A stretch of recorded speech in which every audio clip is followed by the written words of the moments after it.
Bismillahirrahmanirrahim. Alhamdulillah dzil izzati wal jalal alladzi amarana bi ikhlasil a'mal. Ashhadu an la ilaha illallah wahdahu la syarika lahu dzul quwwati wal kamal. Wa ashhadu anna sayyidana Muhammadan abduhu wa rasuluhul mawsufu bil jamal.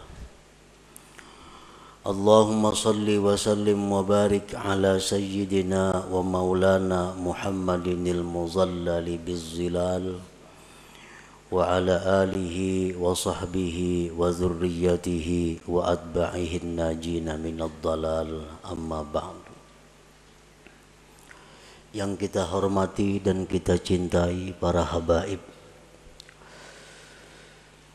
para alim ulama, para muhibbin, hadirin dan hadirat rahimakumullah. Alhamdulillah, segala puji bagi Allah. Kita bersyukur kehadirat Allah Subhanahu wa taala yang telah mengumpulkan kita di tempat yang penuh berkah ini. Dan semoga kita selalu dikumpulkan oleh Allah dalam kebaikan dan takwa. Salawat dan salam kita haturkan kepada junjungan kita Nabi besar Muhammad sallallahu alaihi wasallam dan kepada seluruh keluarga, para sahabat, zuriat dan pengikut beliau. Para muhibbin rahimakumullah, al-hikmatul ashirah minal hikamil ataiyah. Qala al-imam Ahmad bin Athaillah as-Sakandari rahimahullah wa nafa'ana bi ulumi. Hikmah yang ke-10 daripada al-hikamil ataiyah. Berkata al-imam Ahmad bin Athaillah as-Sakandari rahimahullah, al-a'malu suwarun qa'imah wa arwahuha wujudu sirril ikhlasi fiha. Bermula amal-amal adalah rupa-rupa yang berdiri, dan roh-roh itu amal adanya sirrul ikhlas pada amal itu. Nah, para muhibbin rahimakumullah, dimaksud dengan apa yang disebutkan oleh Al-Imam Ahmad ibnu Athaillah tadi adalah al-a'malul jismaniyatu wal qalbiyatu ajsadun.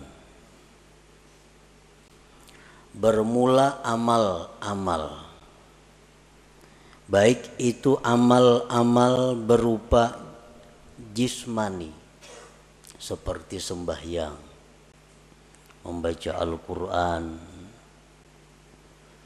itu disebut amal jismaniyah.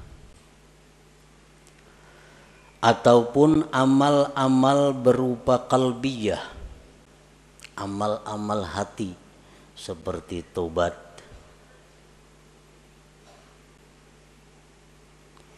Ajsadun, amal-amal itu seperti jasad, seperti tubuh.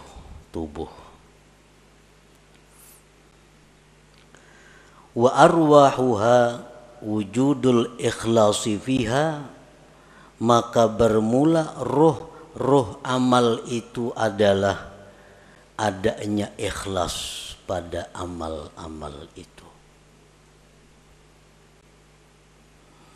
Fal ajsadu bila arwah sakitatun mayitatun.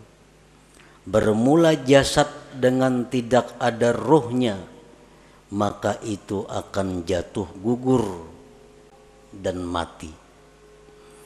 Wa kadzalikal a'mal, demikian pula amal-amal la qiyamalaha, tidak ada tegak dengannya illa biwujudil ikhlasi fiha, melainkan dengan adanya ikhlas pada amal-amal itu.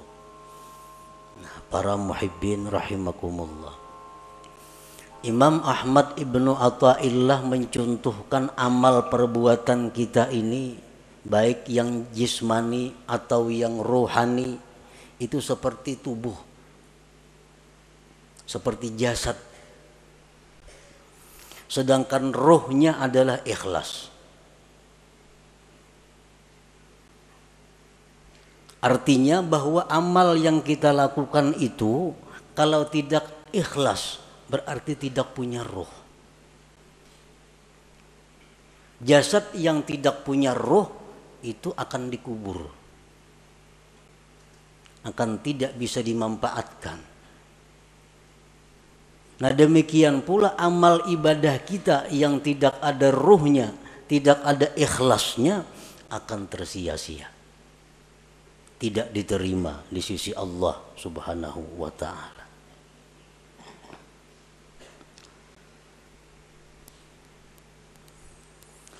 Qala Allah Ta'ala fi kitabihil karim, man kana yuridul ajila ta'ajjalna lahu fiha ma nasha liman nurid thumma ja'alna lahu jahannama yaslaha mazmuman madhura. Barang siapa yang beribadah kepada Allah, sembahyang, puasa, membaca Al-Quran, menuntut ilmu, beriktikaf, bersadaqah, berwakaf. Barang siapa yang beribadah kepada Allah dengan tujuan duniawi, nah, dengan tujuan dunia. Orang bersadaqah tujuan supaya dipuji, dia sembahyang dengan tujuan disanjung orang, maka ujar Tuhan, kami segerakan baginya padanya yang kami kehendaki bagi orang yang kami kehendaki. Maka artinya yang dia maksud dengan pujian itu akan didapatkannya. Dia sembahyang ingin dipuji orang, maka pujian itu akan datang kepadanya. Dia bersedekah ingin dihormati orang, maka kehormatan itu akan datang kepadanya. Summa ja'alna lahu jahannama yaslaha, kemudian kami jadikan bagi dia neraka jahanam yang dia masuki, mazmuman, hal keadaan tercela, madhuran, dan dilaknat Allah. Surat Al-Isra ayat 18. Nah, artinya orang yang beramal ibadah dengan tujuan dunia, tidak karena Allah, bukan hanya kada diterima oleh Allah, tetapi disiksa. Faqad bayyanallahu ta'ala fi hadhil ayah anna man 'amila li ghairi wajhillah fala thawaba lahu fil akhirah wa ma'wahu jahannam. Sungguh menjelaskan Allah pada ini ayat, barang siapa yang beramal bukan karena Allah, tidak ada pahala baginya di akhirat dan tempatnya adalah jahannam.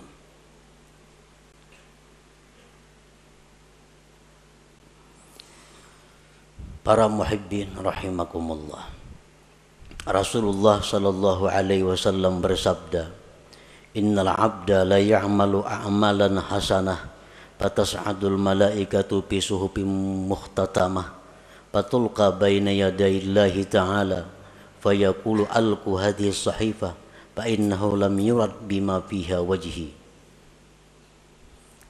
Yang artinya, sesungguhnya seorang hamba beramal-amal kebaikan, sembahyang, puasa, zakat, sedekah, haji, umrah, dan sebagainya, maka naiklah malaikat membawa buku-buku catatan amal tersebut, kemudian diserahkan kepada Allah Subhanahu wa ta'ala. Maka Allah berfirman, lemparkan ini catatan amal, bahwasanya dia tidak dikehendaki dengan yang ada pada catatan itu akan zatku, ujar Tuhan. Artinya buang itu amalan, karena inya beramal itu bukan karena aku. Wa qala Rasulullah sallallahu alaihi wasallam, idza kana akhiruz zaman sarat ummati thalasa firaq, firqatun ya'buduna Allah khalisa, wa firqatun ya'buduna Allah riya'a, wa firqatun ya'buduna Allah liyastaqilu bihin nas. Fayaqulullahu azza wa jalla lil mukhlisin idhabu ilal jannah, wa yaqulu lil akharin idhabu bihim ilan nar. Apabila akhir zaman, ujar Rasulullah, jadilah umatku itu 3 kelompok, 3 golongan. Satu golongan yang beribadah kepada Allah ikhlas. Golongan yang lain ada yang beribadah riya, mengharapkan sesuatu dari makhluk, baik itu materi atau pujian. Satu golongan yang beribadah kepada Allah untuk mencari makan dengan manusia. Allah berfirman pada hari kiamat, bagi orang-orang yang ikhlas, masuklah kalian ke dalam surga. Dan Allah berfirman bagi yang lainnya, pergilah dengan mereka itu ke dalam api neraka. Nah, para muhibbin rahimakumullah. Dengan dalil-dalil ini jelas bahwasanya ikhlas itu adalah satu kewajiban yang mesti ada dalam setiap amal ibadah. Tanpa ikhlas, amal ibadah itu tersia-sia dan kita pun akan disiksa oleh Allah Subhanahu wa ta'ala. Nah, para muhibbin rahimakumullah, dengan demikian kita wajib belajar apa itu ikhlas. Dan kita wajib berusaha untuk bisa mendapatkan ikhlas itu, agar kita menjadi orang yang selamat di akhirat nanti. Nah, berbagai macam pendapat para ulama tentang ikhlas itu apa. Satu syekh mengatakan ikhlas itu ini. Ada lagi imam ini mengatakan ikhlas itu macam ini. Ada lagi seorang guru menyatakan ikhlas itu macam ini. Nah, kita ambil dari sekian banyak pendapat tentang ikhlas itu satu pendapat daripada para imam-imam itu. Al-ikhlasu ala salasi darajat. Ikhlas itu 3 tingkat. 3 tingkatan. Yang pertama disebut darajatil awam. Ikhlas tingkatan orang awam. Ini ikhlas sudah ada punya harga di sisi Allah, walaupun murah daripada tingkatan yang berikutnya, tapi sudah dihargai oleh Allah. Kita beribadah sembahyang, kita pakai ikhlas orang awam, itu sudah berharga, cuma harganya lebih murah dibanding ikhlas tingkatan-tingkatan yang berikutnya. Nah, ikhlas orang awam ini artinya adalah ifradul haq bi kasdil ibadah ma'a talabil huzuzid dunyawiyyati wal ukhrawiyyah ka hifzil badan wal mal wa sa'atir rizq wa dukhulil jannah wan najati minan nar. Ikhlasnya orang awam itu adalah mengesahkan Tuhan pada tujuan ibadah. Memang inya beribadah itu tujuannya adalah semata-mata karena Allah. Tidak ada karena yang lain. Nah, inya sembahyang karena Allah. Tetapi beserta meminta, menuntut bahagian-bahagian duniawi dan ukhrawi. Inya sembahyang karena Allah. Di samping itu, mudahan diluaskan Allah rezeki. Mudahan dipeliharakan Allah harta nang ada. Mudahan mati masuk ke surga. Mudahan terhindar daripada api neraka contohnya. Nah, ini sudah ikhlas untuk golongan orang-orang awam. Inya bazakatunya karena disuruh Allah, perintah Allah.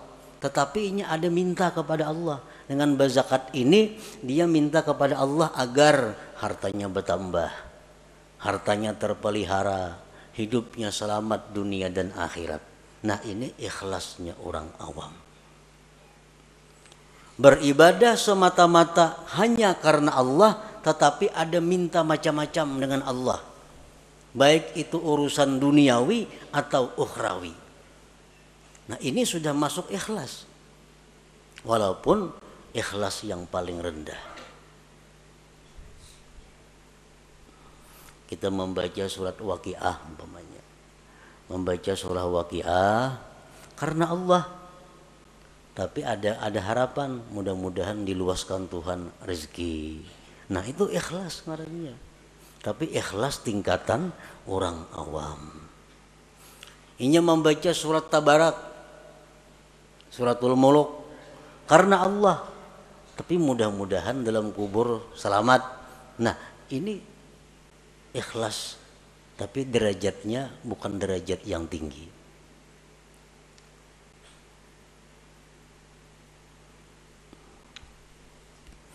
Yang kedua, darajatul khawas. Derajat ikhlas orang khawas. Ifradul haqqi bil ibadah ma'a talabil huzuzil ukhrawiyah kadukhulil jannati wan najati minan nar wal ma'rifati wal musyahadati wa ghairiha. Ikhlas tingkatan yang kedua tertinggi ini, talarang Allah menghargai daripada yang pertama tadi. Nah, ikhlas derajat yang kedua ini adalah mengesahkan Allah pada ibadah. Artinya inya beribadah itu semata-mata hanya karena Allah, kada karena yang lain.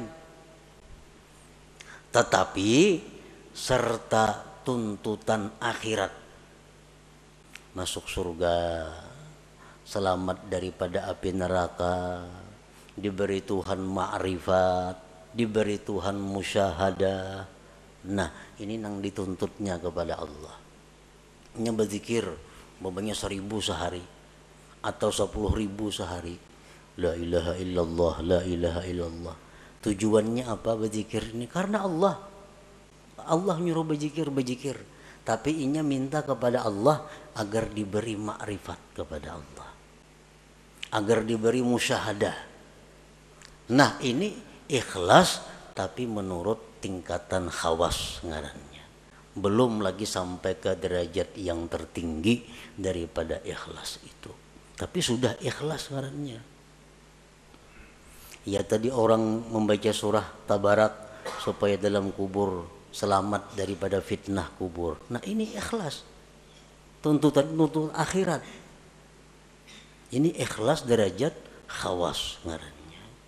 Inya kadada dalam ibadah itu minta kepada Allah urusan dunia kadada. Nah, beribadah kepada Allah karena Allah, nang dimintanya kepada Allah urusan akhirat. Kadada urusan disihatkan badan, kadada urusan dimurahkan rezeki, kadada urusan berdagang supaya payu, kadada. Urusannya apa? Inya beribadah nih karena Allah, nang dimintanya kepada Allah urusan akhirat. Nah, ini ikhlas tingkatan yang nomor 2. Ini lebih hebat daripada yang pertama tadi. Yang ketiga, darajatul khawasil khawas. Nah, ini derajat yang tertinggi.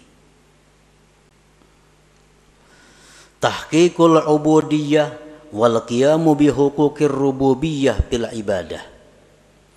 Dia beribadah itu semata-mata memantapkan kehambaannya dan mendirikan dengan hak Tuhannya.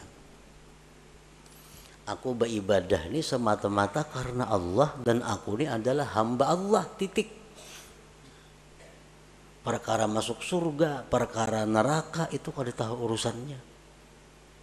Nah, inya berzikir karena menjunjung perintah Allah, habis ingat situ.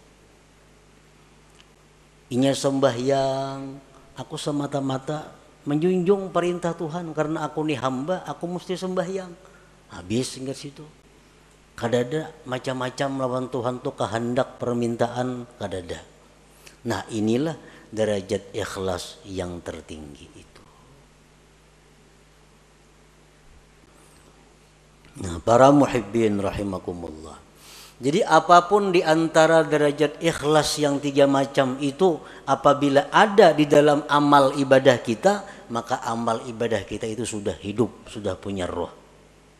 Artinya ada harga di sisi Allah Subhanahu wa taala. Kita membaca Quran, di dalam situ ada ikhlas, walaupun derajat-derajat orang awam sudah selamat.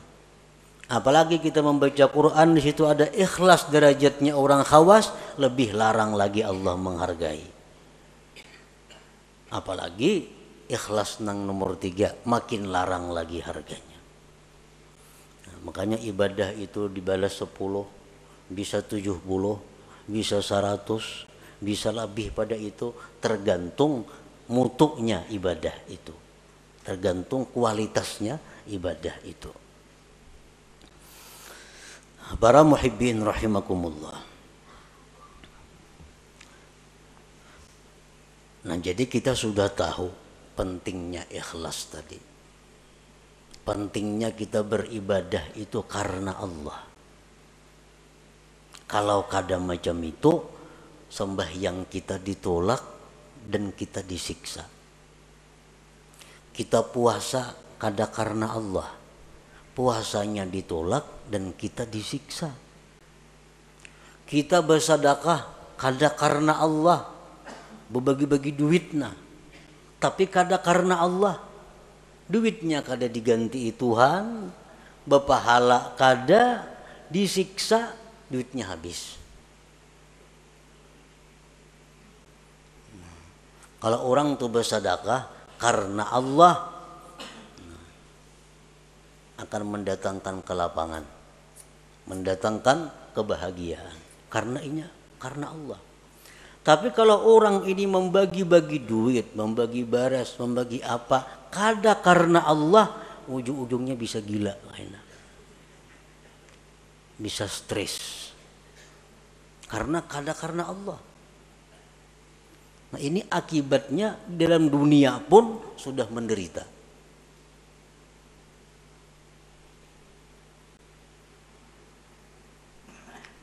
Jadi ikhlas ini bukan hanya perkara diterima kada diterima, disiksanya ini yang jadi masalah. Sembahyang nang mestinya jadi ibadah berbalik menjadi maksiat. Membaca Quran nang mestinya ibadah karena kada ikhlas jadi maksiat. Bersedekah nang mestinya ibadah tapi karena kada ikhlas jadi maksiat. Nah, oleh karena itu kita wajib fardhu ain mempelajari apa itu ikhlas supaya bisa amal itu diterima oleh Allah Subhanahu wa taala. Dan sesudah kita belajar ikhlas tadi macam itu, tinggal kita berusaha bagaimana cara mengamalkan, bisa melakukan ikhlas itu. Para muhibbin rahimakumullah, yuktasabul ikhlas bitadabburil ayati wal akhbar fi targhibil ikhlas wa tarhibir riya. Nah, supaya kawa ikhlas, kita sudah tahu tuh di ikhlas tadi, ibadah nang karena Allah, kada ada karena nang lain-lain, itu ikhlas. Tahu sudah kita. Cuma kayak apa supaya kau menerapkan itu di dalam ibadah kita. Nah, ikhlas itu diusahai pertama dengan merenungi ayat-ayat, hadis-hadis yang menggemarkan ikhlas dan menakuti riya. Nah, kita cari, kita renungi Al-Quran, bagaimana memuji orang yang ikhlas. Al-Quran, Al-Hadis, bagaimana menerangkan akibat surga terhadap orang yang ikhlas. Al-Quran, Al-Hadis menakutkan bagaimana orang yang kada ikhlas. Orang yang kada ikhlas itu beramal, apapun amal ibadah, kada ikhlas. Itu di akhirat dipanggil Allah dengan panggilan ya munafik, hai munafik. Ya ghadir, hai penipu. Nah, kita tuh beribadah kada ikhlas. Allah memanggil di akhirat dengan panggilan hai penipu, hai orang munafik. Nah, ini yang kita renungi hadis-hadis seperti ini agar kita bisa ikhlas. Bahkan diriwayatkan bahwa orang yang tidak ikhlas itu nanti di akhirat akan diulu-ulu oleh Allah. Sebagaimana dia dalam dunia mengulu-ulu kepada Allah. Kan sembahyang. Tapi sembahyang ini yang dicarinya adalah pujian. Itu mah ulu-ulu Tuhan ngarannya. Kisahnya menyembah Tuhan, tapi hatinya menyembah orang yang dia harapkan. Nah, di akhirat dibalas Allah. Jar Tuhan pulang bin pulan masukkan ke surga. Masukkan. Nah, bejurut kesukaan ke surga. Sampai kamu ke pintu surga ditutup orang pintunya, tak ditutup. Nah, ujar Tuhan dalam dunia ikam maulu-ulu aku, sekarang giliranku maulu-ulu ikam. Nah, ditampayakan surga kenikmatan sekalinya kada boleh masuk ke neraka dulu singgah. Nah, inilah akibat orang yang maulu-ulu Allah di dalam dunia. Bersedekah itu ibadah. Mestinya karena Allah. Tapi kalau kada karena Allah itu istihza billah, maulu-ulu dengan Allah. Allah akan membalas nantinya ulu-ulu itu di akhirat. Nah, jadi kita untuk dapat ikhlas itu pertama merenungi ayat Quran, hadis-hadis Nabi tentang bagaimana orang ikhlas, bagaimana akibatnya orang itu mun kada ikhlas. Yang kedua, supaya bisa ikhlas itu wa bi ikhfa'i wa kitmanil hasanati wal a'malis shalihat, menyembunyikan amal-amal saleh itu, baik waktu melakukannya atau sesudah melakukannya. Nah, bersembunyi ini mendukung supaya ikhlas. Beramal saleh, sembahyang sunat, pokoknya hal-hal yang kada disuruh kita benampak, sembunyikan amal-amal itu. Jangan dikisah-kisahkan, jangan dikuya-kuya karena mengurangi nilainya, bahkan bisa menggugurkan pahala. Nah, kita menyimpan amal saleh serapi-rapinya itu membantu keikhlasan. Yang selanjutnya agar kita bisa ikhlas, nah ini yang paling penting, wabikat ittama anil khalqi, memutus tamak daripada makhluk. Selama kita masih tamak dengan makhluk, kita sulit untuk ikhlas itu. Nah, selama kita masih ada yang kita kehendaki daripada makhluk, sulit untuk ikhlas. Kita kepingin makhluk itu sayang lawan kita kepingin makhluk itu hormat lawan kita kepingin makhluk itu mencintai kita kepingin makhluk itu memberi sesuatu kepada kita kepingin makhluk itu agar memilih kita. Selama itu ada dalam hati, kita sulit untuk ikhlas. Nah, sulit untuk ikhlas. Jadi putuskan harapan-harapan kepada makhluk.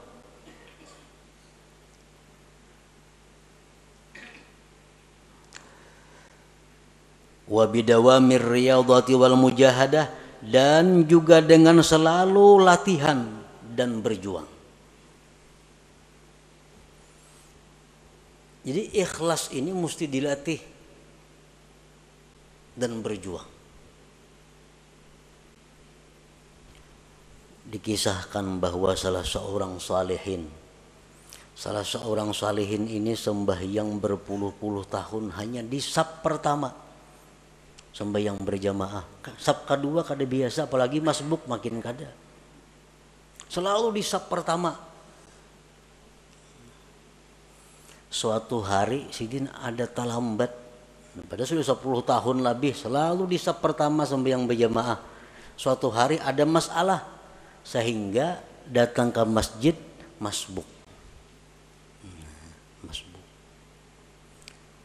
Lalu ujar Sidin, aku merasa supan masbuk nih, merasa supan karena mahir di saf pertama.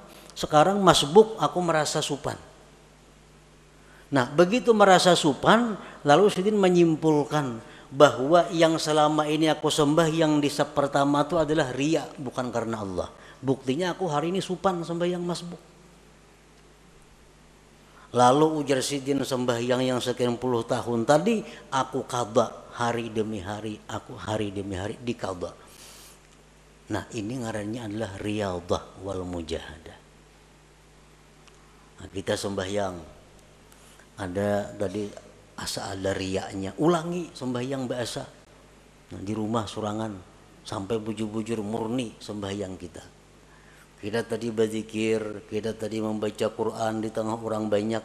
Tadi rasanya asa ada riya nih. Kayaknya di kamar buliki sorangan membaca.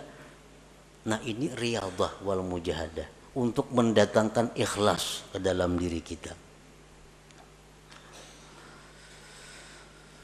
Nah, kemudian lagi supaya bisa ikhlas itu adalah waddu'a ilallah ayyarzuqahul ikhlas. Lawan Tuhan minta, Allahumma rzuqnil ikhlas bil a'mal. Ya Allah, berikan aku ikhlas pada amal-amal. Ini perlu lawan Tuhan, karena kalau Allah memberi satu mat saja. Allahumma rzuqni al ikhlasa bil a'mal. Ya Allah, aku minta ikhlas pada segala amal. Selanjutnya lagi yang mendatangkan ikhlas adalah suhbatul mukhlisin, bakawan lawan orang-orang ikhlas. Mun bakawan lawan orang nang katuju riya, menjangkit katuju riya juga. Kawani orang-orang nang ikhlas, maka itu akan membawa ikhlas kepada diri kita.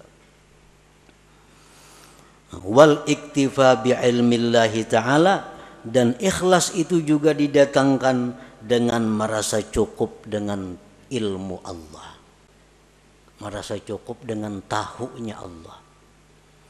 Aku nih beramal, bila Tuhan tahu saya kung cukup dah, yang lain biar kada nang tahunya. Nah, ini iktifa bi ilmillah. Bila kita kau macam itu, ikhlas. Aku beribadah, kada penting manusia, kada penting orang lain tahu. Bila Allah saya kung tahu cukup sudah. Nah, jadi itu jalan-jalan untuk mendapatkan ikhlas tadi. Nah, para muhibbin rahimakumullah. Qala ba'duhum man amila arba'atan biduni arba'atin lam yantafi bi amali.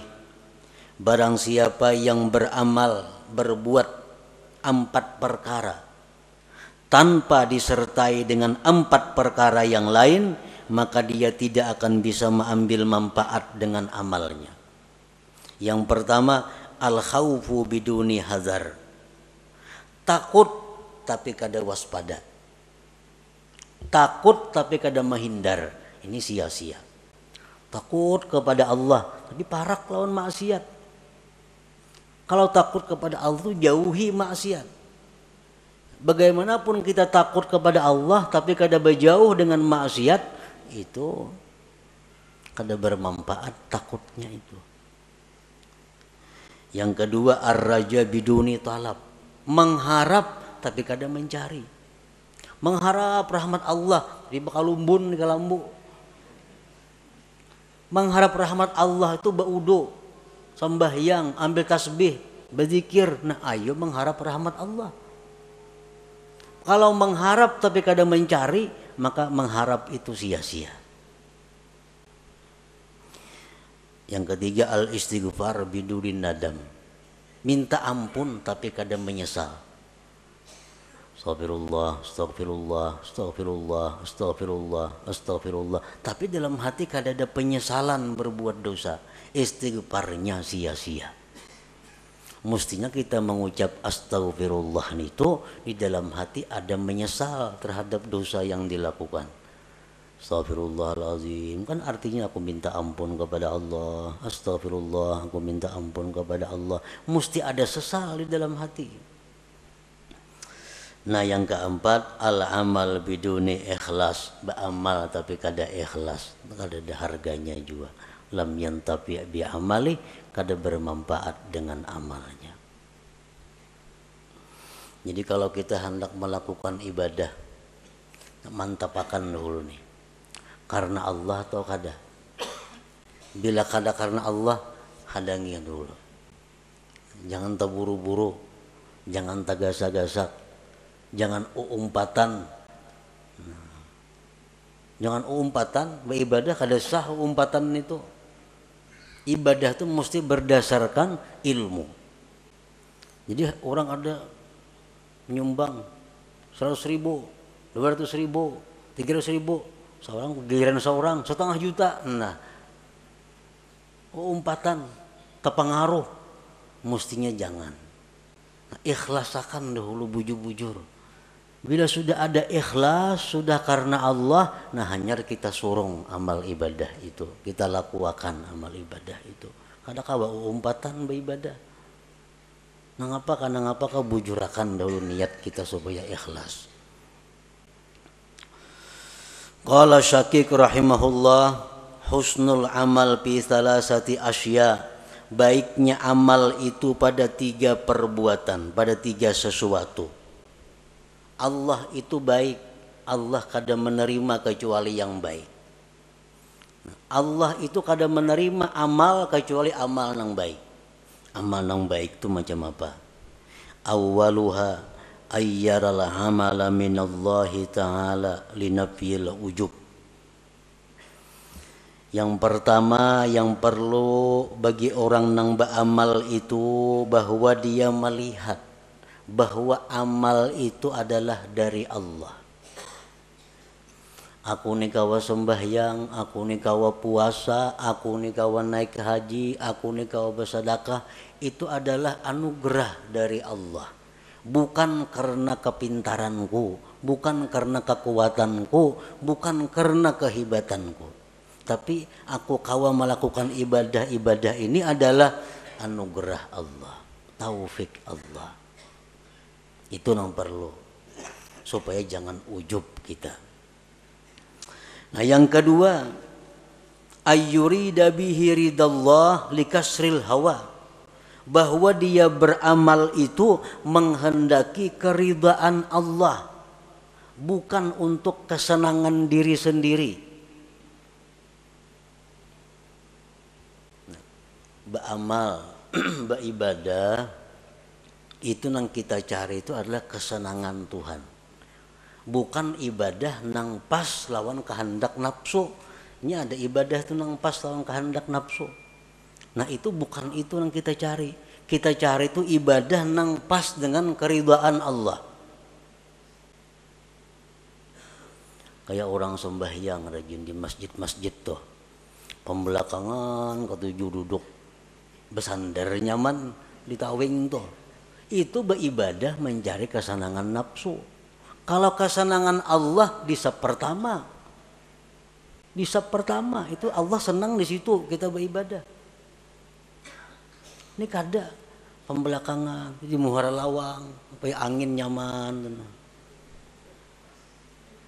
Nah ini orang beribadah untuk kesenangan nafsunya. Padahal mesti ibadah itu yang kita kehendaki adalah keridhaan Allah. Usahakan bahwa Allah nang disenangkan, bukan nafsu kita, bukan hawa kita. Ini sudah lumrah. Ibadah itu kalau pas nang lawan nafsu katuju aja menggawi kita. Tapi kalau ibadah nang kada cucuk lawan nafsu, nah ini berat. Padahal ibadah itu kita kehendaki adalah keridhaan Allah, bukan keridhaan nafsu kita. As-salis yang ketiga, ayyabtagiyas sawab minallah bahwa dia mencari pahala itu dari Allah. Linafir riya, untuk menolak riya. Kita beribadah mencari balasan itu lawan Allah, supaya jangan riya. Bila mencari balasan lawan makhluk, nah itu riya ngarannya. Bila riya, ibadah kada diterima dan kita bakal disiksa. Kita minta kepada Allah bahwa dengan ibadah ini, kita ibadahnya melakukannya karena Allah, dan kita minta supaya kita jadi orang yang mulia. Nah ayuha, tapi yang diminta asal Allah. Kita beribadah membaca Quran karena Allah, dan mudah-mudahan Allah buka pintu rezeki seluas-luasnya, boleh aja karena kita minta kepada Allah. Nah kita beribadah kepada Allah sambil mengharap agar makhluknya mencintai aku. Ayo kada Bapak, asal yang diminta kepada Allah. Nah kalau kita beribadah untuk cari perhatian kepada makhluk, nah ini Allah nang marah. Ini Allah nang marah. Kita beribadah supaya inya hormat kena lawan aku. Nah ini kita beribadah supaya kena inya memperhatikan lawan aku. Makhluk nih. Nah ini nang dimaksud nang kada boleh itu. Bahwa ibadah kita ini tapi tujuannya adalah kepada makhluk Allah. Nah bila ibadah yang demikian itu ada pada kita, maka ibadah itu macam orang mati. Arti orang mati apa? Dipatak, dikubur, tidak bisa dimanfaatkan apa-apa. Nah ibadah yang ikhlas itu adalah ibadah laksana jasad yang punya roh. Jasad yang punya roh adalah jasad yang bergerak, yang bermanfaat. Nah ibadah yang punya roh, ikhlas adalah ibadah yang bisa kita ambil manfaat baik di dunia dan di akhirat. Nah kemudian hikmah yang ke-11. Ila hadratin Nabi sallallahu alaihi wasallam, al-Fatihah. Iyyaka na'budu wa iyyaka nasta'in, ihdinas siratal mustaqim, siratal ladzina an'amta 'alaihim. Ya Allah biha, ya Allah biha, ya Allah bihusnil khatimah, ya Allah biha, ya Allah biha, ya Allah bihusnil khatimah, ya Allah biha, ya Allah biha, ya Allah bihusnil khatimah. فيا أيها الرجل منه شفاعة صلوا عليه وسلموا تسليما.